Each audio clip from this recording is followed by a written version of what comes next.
नमस्कार। आकाशवाणी जयपुर अजमेर से प्रस्तुत हैं प्रादेशिक समाचार।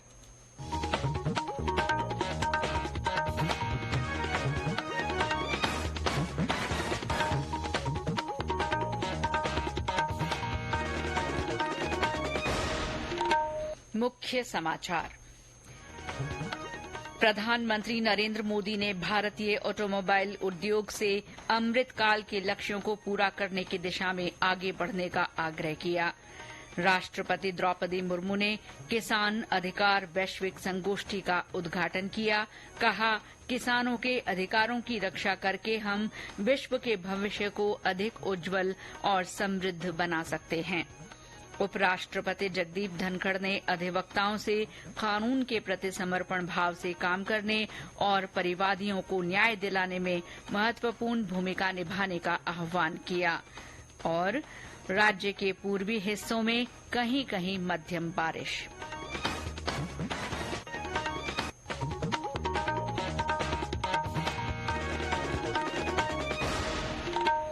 समाचारों के साथ मैं शीला चावला। और अब समाचार विस्तार से। प्रधानमंत्री नरेंद्र मोदी ने भारतीय ऑटोमोबाइल उद्योग से अमृतकाल के लक्ष्यों को पूरा करने की दिशा में आगे बढ़ने का आग्रह किया है। आज नई दिल्ली में आयोजित भारतीय ऑटोमोबाइल विनिर्माता सोसाइटी सियाम के वार्षिक सम्मेलन में एक संदेश में उन्होंने कहा कि ऑटोमोबाइल उद्योग ने करोड़ों लोगों को रोजगार देकर आय वृद्धि में योगदान किया है। उन्होंने देश के विकास में वाहन उद्योग की भूमिका को स्वीकार किया। श्री मोदी ने कहा कि ऑटोमोबाइल उद्योग मूल्य सृजन चक्र में एक लाभार्थी और मुख्य स्रोत दोनों है। अपने संदेश में श्री मोदी ने पर्यावरण अनुकूल और संधारणीय पारिस्थितिकी तंत्र बनाने की आवश्यकता का उल्लेख किया।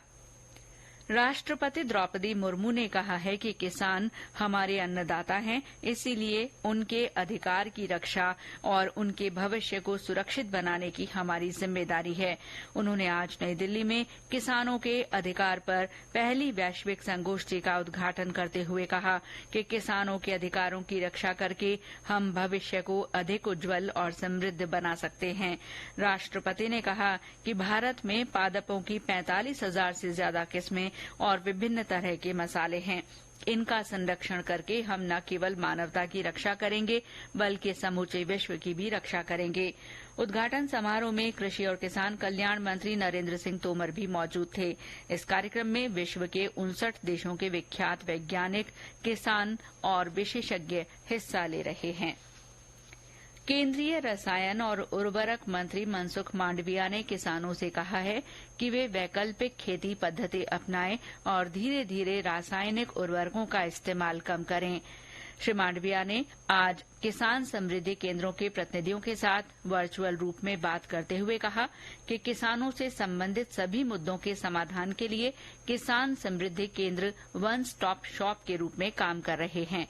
उन्होंने कहा कि ये केंद्र किसानों को विभिन्न सरकारी कार्यक्रमों के बारे में जानकारी देते हैं और उर्वरक, बीज, मिट्टी परीक्षण सुविधाओं के बारे में उन्हें सूचित करते हैं। उन्होंने कहा कि ये केंद्र किसानों के लाभ के लिए मौसम का पूर्वानुमान भी उपलब्ध कराते हैं। डॉक्टर मांडविया ने बताया कि केंद्र सरकार पीएम प्रणाम कार्यक्रम पहले ही शुरू कर चुकी है ताकि राज्यों को वैकल्पिक और रासायनिक उर्वरकों का संतुलित उपयोग करने के लिए प्रोत्साहित किया जा सके। केंद्र सरकार के पंचायती राज मंत्रालय के सचिव सुनील कुमार ने आज जयपुर में एक बैठक में राज्य में स्वामित्व योजना की प्रगति और क्रियान्वयन की समीक्षा की। इस दौरान श्री कुमार ने प्रदेश में 25,000 से अधिक गांवों में ड्रोन सर्वे करने पर संतोष जताया।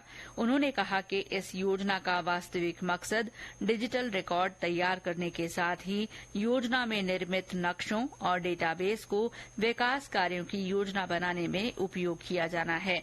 उन्होंने कहा कि योजना का पूरा रिकॉर्ड तैयार होने के बाद विकास कार्यों की प्लानिंग के लिए बार बार फील्ड सर्वे नहीं करना होगा और सटीकता के साथ डेटा का विभिन्न कार्यों में इस्तेमाल किया जा सकेगा। श्री कुमार ने सर्वे ऑफ इंडिया को ड्रोन सर्वे डेटा के आधार पर 10,000 गांवों के पहले बैकलॉग मैप नवंबर के अंत तक पंचायती राज विभाग को उपलब्ध कराने के निर्देश दिए।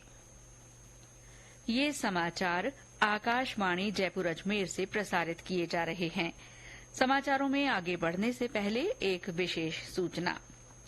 क्षेत्रीय समाचार एकांश आकाशवाणी जयपुर ने अजमेर, जैसलमेर, प्रतापगढ़, पाली, अनूपगढ़, बालोतरा, ब्यावर, डीग, डीडवाना, कुचामन, दूदू, गंगापुर सिटी, जोधपुर ग्रामीण, केकड़ी, कोटपुतली, बहरोड, खैरथल, तेजारा, नीम का थाना, फलौदी, सलूम्बर, सांचौर, शाहपुरा, जयपुर शहर और जयपुर ग्रामीण जिलों के लिए अंशकालिक संवाददाताओं के चयन के लिए योग्य उम्मीदवारों से आवेदन आमंत्रित किए हैं।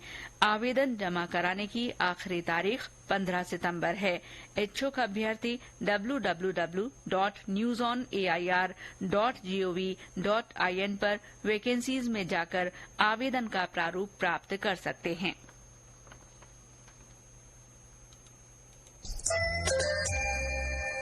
उपराष्ट्रपति जगदीप धनखड़ ने कहा है कि अधिवक्ताओं को कानून के प्रति समर्पण भाव से काम करना चाहिए और परिवादी को न्याय दिलाने में अपनी महत्वपूर्ण भूमिका निभानी चाहिए। उन्होंने कहा कि अधिवक्ताओं की देश के विकास में मुख्य भूमिका रहती है।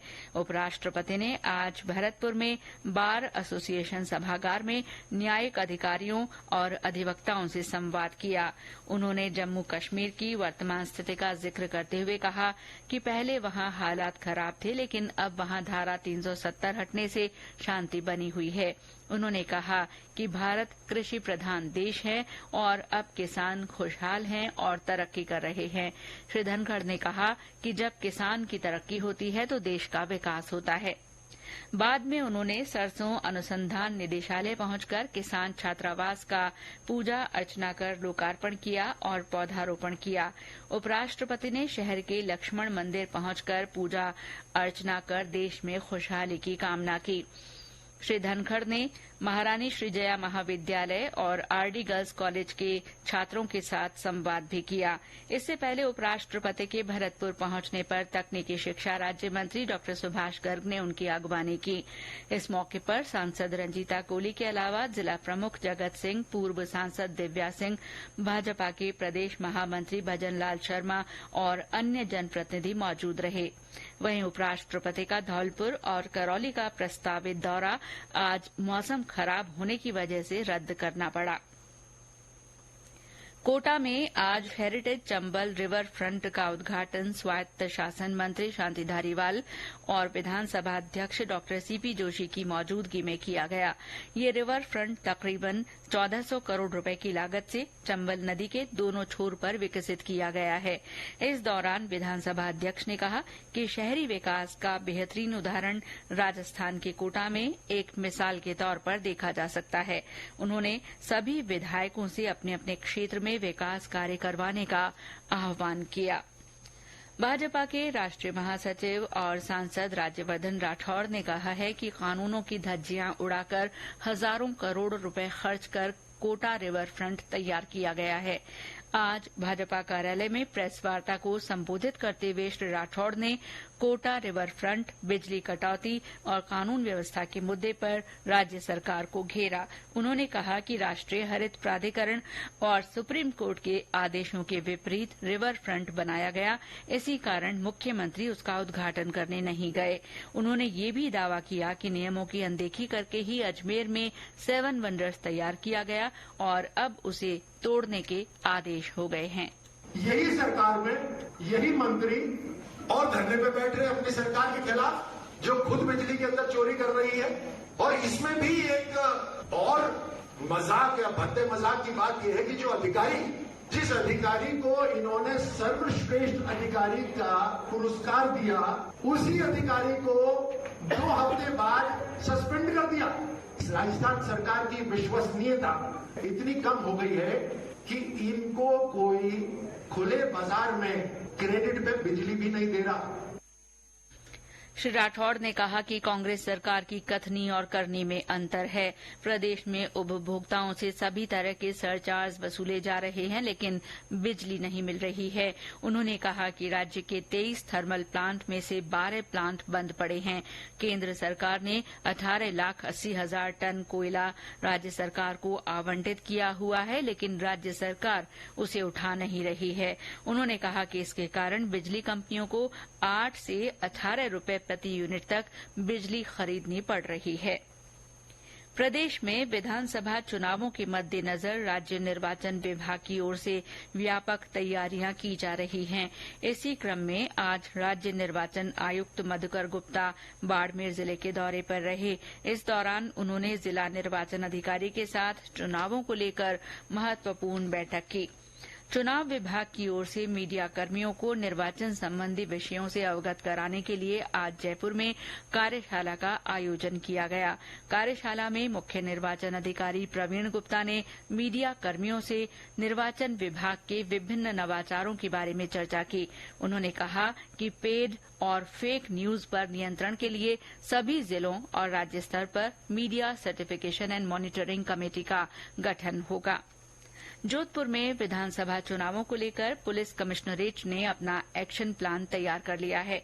पुलिस ने मतदान केन्द्रों का जायजा लेकर संवेदनशील और अति संवेदनशील मतदान केन्द्रों को चिन्हित करना शुरू कर दिया है। बूंदी में मतदाता जागरूकता के लिए आज खेल संकुल से साइकिल रैली निकाली गई।